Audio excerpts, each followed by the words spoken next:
Selamat siang Pak Gregorius, pada hari ini saya akan melakukan tugas agama kembali, yaitu berupa video reaction yang kelima. Tetapi sebelumnya, saya akan perkenalkan kembali, nama saya Vanessa Hartono-Godo Saputro, dengan NIM 21I20011, Prodi Nutrisi dan Teknologi Kuliner STP.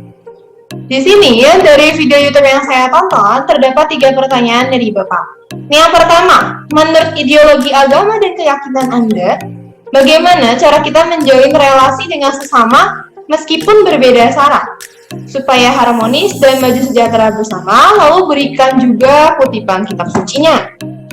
Di sini jawaban saya adalah bahwa kita diciptakan oleh Tuhan itu sama dan sederajat.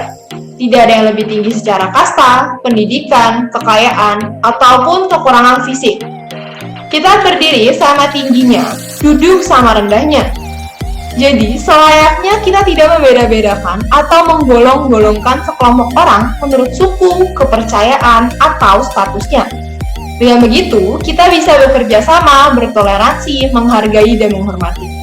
Di sini saya mengutip 2 ayat Alkitab. Yang pertama, yaitu Matius 22 ayat 39, yang berkutip, dan hukum yang kedua, yang sama dengan itu, ialah kasihilah sesamamu manusia seperti dirimu sendiri.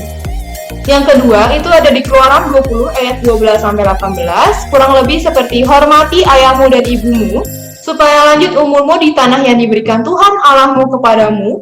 Jangan membunuh, jangan berzina, jangan mencuri, jangan mengucapkan saksi dusta tentang sesamamu. Jangan mengingini rumah sesamamu, jangan mengingini istrinya atau hambanya laki-laki, atau hambanya perempuan, atau lembunya atau keledainya, atau apapun yang dipunyai sesamamu. Untuk nomor 2, apa yang dimaksud kapitalisme, individualisme, konsumerisme, hedonisme? Apakah agama Anda setuju dengan hal tersebut? Berikan kutipan kitab suci yang terkait.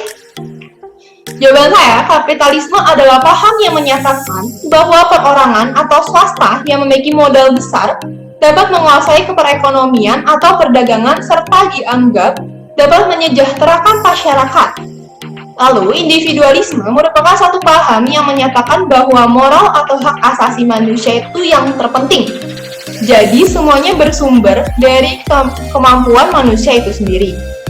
Konsumerisme adalah paham yang menyatakan bahwa kekayaan atau harta yang bernilai tinggi atau memiliki status sosial tinggi itu adalah terpenting, dan itu dianggap hebat serta merupakan kebahagiaan. Lalu hedonisme sendiri itu merupakan paham yang menyatakan bahwa kehidupan yang tanda kutip menyenangkan untuk diri sendiri adalah hal yang terpenting di atas segala-galanya. Dan jawabannya bahwa agama saya tidak setuju dengan semua paham yang di atas, karena semua paham itu merujuk kepada kekuasaan atau kemampuan seseorang untuk bisa menguasai, menindas, bertindak semena-mena terhadap sesamanya. Sebab semua paham itu yang kuat adalah yang berkuasa atau yang menang.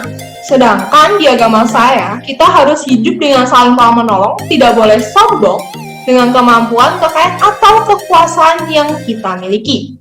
Tetapi kita harus mau berbagi dengan sesama kita dan bisa bertenggang rasa terhadap sesama yang memiliki keadaan yang berbeda dengan kita.